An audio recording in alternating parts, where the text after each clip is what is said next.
So, hey guys, we've talked a little bit about starting seeds indoors. And of course, that's a great way to get a head start on your growing season and succession plantings. But you always are going to have some plants that it is best to direct sow outdoors. Nasturtiums, beans, and peas all have fragile root systems that are easily damaged during transplanting. Now, that does not mean that you can't transplant those. What it means is you just have to be really careful not to damage the root system when you do transplant them. Root crops such as carrots need to send tap roots down into the soil. Planting carrots in a pot can stunt that trap root. This is why when you see carrots potted up for sale at different big box stores and sometimes at nurseries, you really shouldn't buy those. You really don't start carrots in pots or peat pellets, peat pots, any of that because of their taproot. Now, I have played around with starting carrots in toilet paper, empty toilet paper rolls that I filled with soil. And my goal was just to get that germination going and get something coming above ground, and then immediately transplanting so that there was no taproot that was going to get to the bottom of that toilet paper roll and cause a problem. I did use the entire toilet paper roll. You could do the same thing with the center of a paper towel roll. And those will decompose once they're in the ground. So you can do it that way, and it's not really a problem, but it's not really recommended to do it that way. Vining plants such as cucumber, squash, and melons sprout and grow very, very quickly. So if they're potted in a plant indoors, they really do become a tangled mess before you can get them outdoors and into the garden. Now, I know you can start those indoors. You can buy those in nurseries. Those are very, very young plants that you're buying because they do grow very fast. Some people that start the giant pumpkins and other giant vegetables, they will start those in pots. And the thing that they have to be careful of is that vine and how fast it's going to grow and how they're going to manage that if they're doing it indoors and then planning to transplant it. So one of the beauties of direct sowing is that it eliminates the time-consuming task of starting seeds indoors, hardening them off, and transplanting them. Sort of like winter sowing, it eliminates those steps. There's also more room in the garden than in your house, so you can plant more seeds. This is why direct sowing seeds outdoors in the garden can be advantageous to you. Now, timing direct sowing outdoors can be tricky. If you sow the seeds too early, they can rot in the cold, wet soil. Or if the weather is temporarily mild, the seeds may sprout and then get nipped by late frost. So you have to be aware of that. On the other hand, if you're trying to stretch the spring season into summer by sowing cool-loving lettuce or spinach seeds in June, the warm soil temperature will keep the seeds from germinating. So these are all things that you have to keep in mind. And a lot of times, even if you do get germination, if it's too warm, either the plant is going to bolt or the plant is just going to end up dying off. So the moral of this story is you can't always trust your last frost date. If your local weather is stuck in late winter after the last frost date, or if it decides to skip spring and go directly from winter to summer, you have to adjust your planting dates or compensate with seed and seedling protection techniques. So compensation is what we do a lot of the time.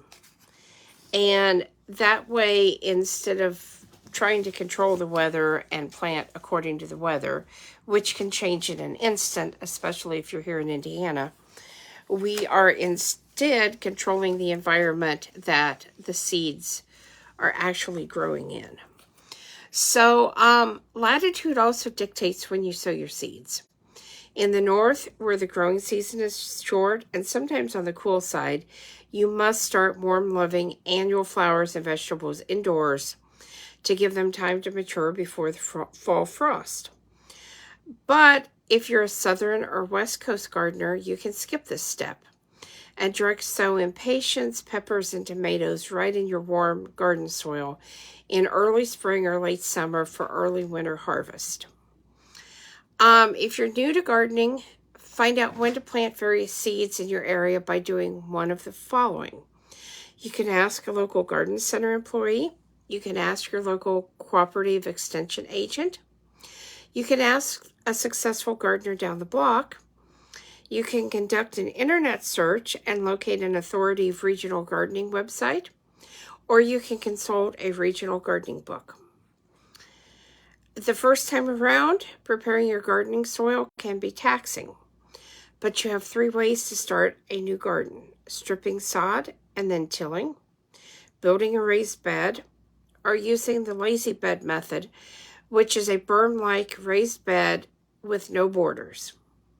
Whatever method you choose, the end result is going to be loose, crumbly, fine-textured soil that's easy to dig and easy for seedlings to root and grow in.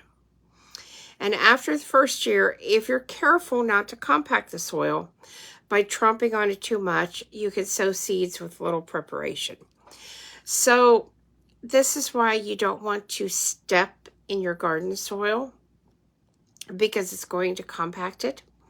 Now, if you have a traditional garden, you're going to have rows and you're going to step in those. But if you have a raised bed, there is absolutely no reason to step inside of that raised bed and cause that soil to compact. So you want to sow seeds in well-worked soil, and you want to make sure the surface stays loose and crumbly. Hard rains or overwatering can crust the soil surface. This prevents adequate oxygen from reaching germinating seeds and making it difficult or impossible for seedlings to break through the soil. One solution is to sprinkle sand over the seeds instead of soil to keep the soil from crusting over. Or you can cover your seeds with soil as usual and then cover the beds with a floating row cover fabric, which is going to form a barrier against driving rain and hail, and it's going to transmit rain gently to the soil by filtering it through the fabric. So that's another advantage of using row covers or frost covers, because it is going to divert any hard rains, and the plants or the seedlings are still going to get the moisture, but they're not going to get the hardness of the rain itself. If your weather is not cooperating with your planting schedule, you can provide temporary protection for seeds and seedlings and still get your garden off to a good start in spite of Mother Nature. In unseasonably cold weather, you can pre-warm the soil in a planting bed by covering it with black plastic sheeting. This is sold in rolls at garden centers and big box stores. You can also get it in garden catalogs. If you want to plant a smaller area, you can use a large black plastic trash or leaf bag. Simply lay the plastic down where you want to plant and weight down the edges with soil, bricks, rocks, pieces of wood, whatever you have. The goal is just to make sure that the wind can't lift those edges up and blow that plastic away. Once a week, you're going to lift the plastic and insert a soil thermometer. When the soil reaches the ideal temperature for the seeds you want to sow, it's time to plant.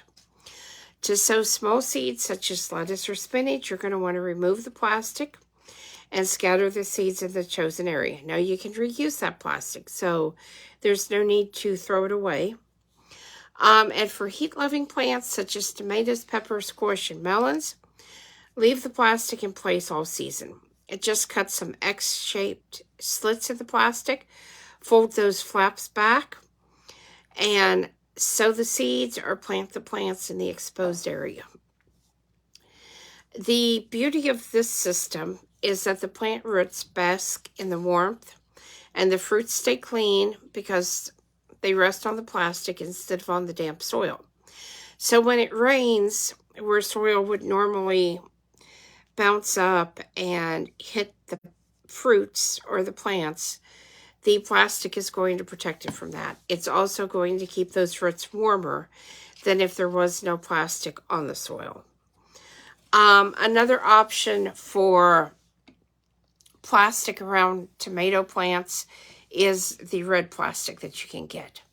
Now, I don't know that the red plastic warms the soil as well as the black plastic, but the difference is the red plastic reflects that red coloring back up onto those green tomatoes and helps them to turn red. Seeds sown in an unheated cold frame or greenhouse have the benefit of soil warmed by the sun's ray plus protection from wind and storms. So you can start the seeds in trays or pots or direct sow them in the ground inside of these structures. Then you can transplant the seedlings to the garden once the soil is warm enough. If it's unseasonably warm and you have access to electricity in your outdoor seed starting area, you can use bottom heat. Simply set a propagation heat mat under the seedlings, and that's going to help to keep the soil warm. Now, you can also use soil heating cables. I personally like the heat mats better myself. I think they're simpler to use and easier, and they don't require that you deal with the heating cables and get those set up the correct way. Now, that's not to say that you can't do that, and a lot of people do. It's just if you're looking for something really, really simple, go with the heat mats. Now, if you're direct sowing outdoors, you need to pay attention to the spacing directions given on the seed packet. It's going to seem like you're spacing the seeds too far apart because they're so tiny, but you need to give the plants room to grow without crowding each other. Now, a lot of people will plant really close together, and then they just go back through and they pull the seedlings that they don't want to give the proper spacing. That is kind of a waste of seeds in a lot of ways. So this is why having proper seed spacing, if you're direct sowing, is so important. You can simply put the seeds in your hands and work them out of the palm of your hand with your fingers one at a time. It's easy to use your thumb and forefinger to do this, especially if you've already dug a long, shallow trench. And then you're just dropping the seeds at the proper spacing all the way through the trench, and then covering the seeds back over with the soil. Now, if you're direct sowing seeds such as lettuce or carrot that don't need to be sown deeply, you're going to want to make a much shallower trench if that's what you're going to do, because you're not really going to need to put the soil back over, say, the carrot seeds. So,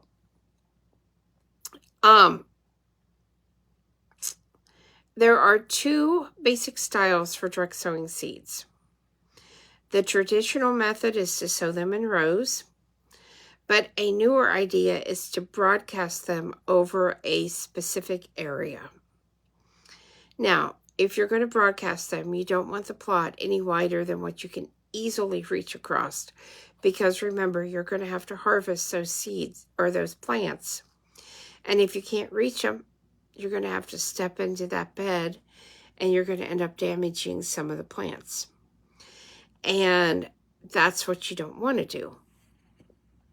So, one way to create a row is to use a measuring stick and a furrow marker. and just go along, put your marker in with the name of your seed, and use that stick to create a straight line. Sometimes I know that's not so easy, so what I like to do is use 2 bamboo sticks and a piece of yarn going from one stick to the other to make my row, and then I can stand back and look at it and make sure it's straight, and then I can make my row right underneath where that yarn is. So when it comes to watering direct sown seedlings, you need to do so gently. This is whether they are the seedling already or they're just the seeds. A watering can fitted with a fine sprinkler head called a rose works for a small area. For bigger beds, you might want to use a garden hose fitted with a nozzle such as a drum nozzle that is made specifically for seed starting.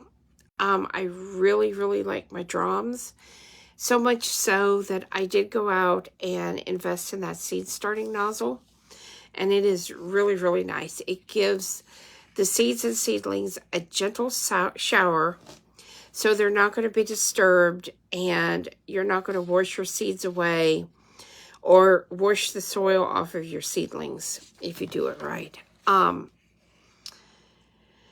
So you don't want to put the water directly down on the seeds or seedlings. You want to hold whatever you're using at a distance up above, because you want the water to hit, but you don't want it to hit with any type of force. Because again, if there is force, you're going to wash your seeds away. You are going to disturb the soil around any of your seedlings and possibly even wash those away. So this is why a gentle rain or a gentle watering is exactly what you want. And if you're worried about Mother Nature, again, you can put some row cover over the top, and that's going to diffuse any heavy rains that might occur. So if your seedlings are surrounded by plastic sheeting, save water by waving the hose just over those planted areas. And if you've got the right kind of plastic, it's going to gently let that through. You don't want a plastic that's not going to allow any kind of moisture to come through. And that can be a problem with something like a plastic trash bag. It can be so heavy that it wants to repel the water. The red plastic mulch that I talked about does allow the water to absorb through it. So that's why I like that so much. And seeds do not need fertilizer to sprout, believe it or not. But once they emerge, seedlings benefit from diluted feedings. Water seedlings with half-strength liquid fertilizer every other time you water. As the seedlings mature, they should grow well without fertilizer as long as you have good garden soil. If you have any doubts about your seeds' friability or fertility, then you can fertilize mature garden plants monthly according to the commercial fertilizer package instructions, or you can side dress them with compost, which is what I actually like to do.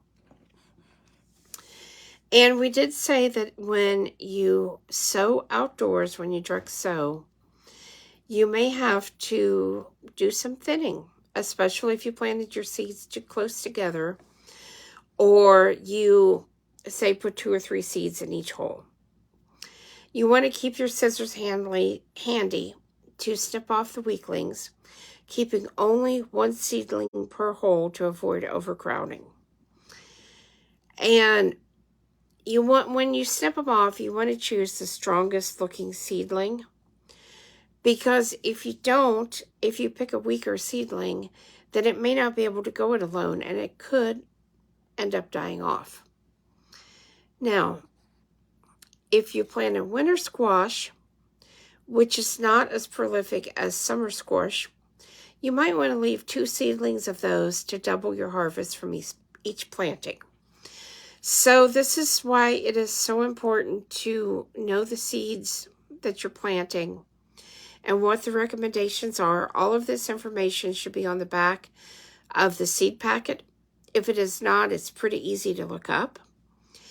And spacing is important. And if the packet says leave 2 seeds per hole, then you're going to want to do that, because that's going to make sure that you get an abundant harvest, which is really important. And finally, another way to protect seedlings is to place mulch around them. Mulching around seedlings helps the soil retain water, protects the seedlings from mud and soil-borne pathogens that can splash onto them with rain or watering. And you can also do this with floating row cover, which will also protect the seedlings from cold, heat, strong sun, storms, and weeds. When you place mulch around seedlings, just like plants, you don't want it touching the stem. You want to keep it back just a little ways. This is really important unless you have something like, say, a tomato seedling, where putting something up against the stem is going to cause it to grow some additional roots and have some additional strength. So again, understand the seedling that you're growing and understand how it actually grows. Does it root from its stem or not? So the least you need to know, now that we have gone through this whole section of my book, is that growing open pollinated varieties gives you free plants in the future. A seed starting guide is invaluable because it supplies more detailed growing instructions than seed packets. You want to weigh your region's last frost date against local forecasts to determine when to sow seeds and set out seedlings. Scarify, pre-soak, or stratify seeds to aid in germination. Seeds need warmth and varying degrees of light to germinate. Now, some seeds are going to germinate at cooler temperatures than others. So this is why it's important to know what temperature your seeds germinate best at. Bottom watering prevents dislodging of seeds and seedlings, just like using something such as a drum seed watering breaker will do. And hardening off helps seedlings adjust to outdoor garden conditions. So I hope you have enjoyed this class. And if you have any questions, I want to encourage you to either leave those under this video or leave them in the group so that I can address those questions with you, and I can really help you to get your soil and your compost and your seeds off to the best possible start so that you can have a successful and abundant garden. That's what we all want. We all want to, whether we're growing flowers, fruits, vegetables, herbs, whatever, we all want it to be abundant and to give us plenty of whatever it is we're growing. So this is why the first place we started was soil. So again, if you have questions, leave those below. I will be happy to answer those. Thanks for going through this class, and I'll be looking forward to all of your questions.